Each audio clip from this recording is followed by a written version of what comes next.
आखिरकार अंत में जाकर समझ आया कि रामदीन चाचा ने अपने घर में इतनी अनोखी ग्रामीण लकड़ी चूल्हा रसोई क्यों बनवाई थी। ये चूल्हा न सिर्फ सादा और खूबसूरत है बल्कि बेहद साफ सुथरा और स्वास्थ्यप्रद भी है। इसकी आग की ताकत जबरदस्त है और लकड़ी की खपत भी कम है। कहा जाता है कि इसे एक अनुभवी राजमिस्त्री गुरुजी ने डिजाइन किया है, जिनके पास 30 वर्षों का काम का अनुभव है। रामदीन चाचा ने सबसे पहले जमीन पर इस चूल्हे की नींव तैयार की, फिर चूल्हे के बिल्कुल बीच में गोल घेरे में लाल ईंटें खड़ी करके एक गोलाकार आधार बनाया। इसके सामने की तरफ पहले से एक छोटा सा छेद छोड़ दिया गया जो बाद में राख निकालने के लिए काम आएगा। मजबूती के लिए कुछ और लाल ईंटें रखी और ऊपर पुराने फेस बेसिन, लोहे के तसले को ढकने के लिए जगह बनाई। उस खुले हिस्से पर पहले से कटे हुए कुछ सरिये, स्टील की छड़ें रखे ताकि उसमें मिक्सिंग और ढलान की प्रक्रिया की जा सके। फिर इसी गोल रूपरेखा को ऊपर की ओर बढ़ाते हुए आधी ईंटें लगाईं, जिससे नीचे का हिस्सा और मजबूत हुआ।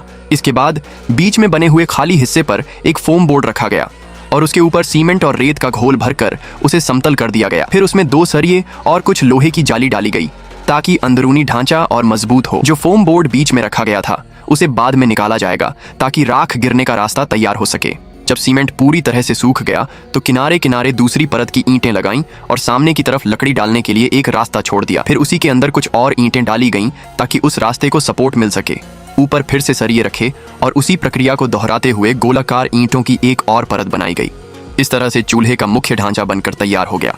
लेकिन अगर इस चूल्हे को और भी मजबूत बनाना है तो पीली मिट्टी और रेत को मिलाकर अच्छे से मिक्स करना होता है और उसे चूल्हे के आधार पर समान रूप से लगाना होता है। बीच में फिर से कुछ सरिये डालकर राख गिरने का ढांचा बनाया जाता है। फिर पीली मिट्टी से उसे पूरा ढक दिया जाता है।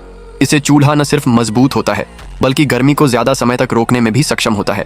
जब सब कुछ सूखकर पूरी तरह से कठोर हो जाए तो नीचे रखे गए ईंट और फोम बोर्ड को निकाल लिया जाता है। अब एक सुंदर और मजबूत देसी मिट्टी ईंट वाला चूल्हा पूरी तरह तैयार है। बस लकड़ियां डालिए, आग जलाइए और उस पर एक ढक्कन लगाइए जिसमें चिमनी लगी हो।